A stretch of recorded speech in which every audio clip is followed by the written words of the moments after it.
যখন রাজপথে নেমেছে, আইএসএফ কে ভাঙড়ের মাটিতে খুঁজে পাওয়া যাবে না।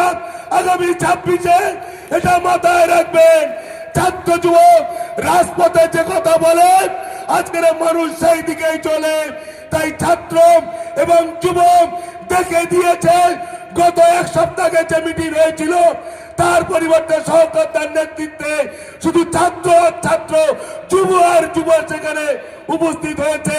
তাই একটা কথা বলবো, ছাত্র যুব রাজপথে কে তাদের মারবে, রইল যারা পিছুর টানে আগামী দিনে মরবে, তারা মরবে, তারা মরবে। তৃণমূল কংগ্রেসের জয় হবে, এই কথা বলে আমার বক্তব্য শেষ করলাম। জয় হিন্দ, বন্দে মাতরম।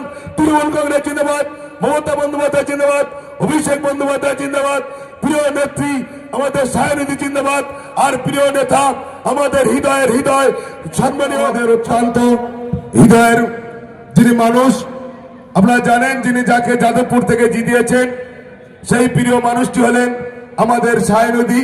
তিনি রয়েছেন কাজের মেয়ে, এই ঘরের মেয়ে, ভাঙড়ের মেয়ে। তিনি বলেছিলেন যে আমাকে জেতাও, আমি তোমাদের ভাঙড়ের মেয়ে হিসাবে, ঘরের মেয়ে হিসেবে থাকতে চাই।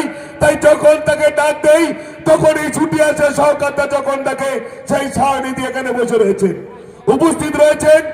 যার আহ্বানে, যার ডাকে যিনি না থাকলো এই ভাঙড়ে জাগতো না, এই ভাঙড়ে এগিয়ে চলতো না, এই ভাঙড় পিছিয়ে থাকতো। সেই প্রাণ পুরুষ আমাদের সকলের হৃদয়ের মানুষ সম্মানীয় বিধায়ক শওকত মোল্লা সাহেব উপস্থিত রয়েছে। উপস্থিত রয়েছেন অল নেতৃত্ব, ছাত্র যুব অল নেতৃত্ব। আপনারা সবাই শুধু একটা কথা বলবো, সময় নেই। ছাত্র যুব